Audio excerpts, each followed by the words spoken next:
Ir paaiškėjo, kad blėt yra lygiai toks pažodis kaip ir kokia kurva, byvis ar pizdokas, kaip ir nahui.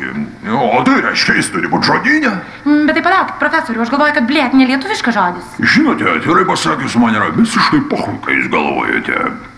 Juk jeigu mes neturėsime tokių žodžių kaip blėt, kaipgi mes galėsime išreikšti savo emocijas, žiūrėdami, pavyzdžiui, kokią blėteklį. Tik šių žodžių pagalba mes dar galim aptarinėti visokius blėt nesibaigiančių žvaigždžių projektus, kurie visus jau taip užpėsto, kad jau nahui. O jums netrodo, kad tokie žodžiai kaip blėt, kurva, nahui yra nepadorūs?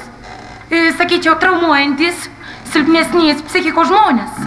Kai kas gali net laikyti, kokie, tarkime, blėt, gali ir iš proto išeiti. Jeigu išgirstų, ką apie ją šneka žiūrovai. Sako, žiūrovai, matot kaip yra.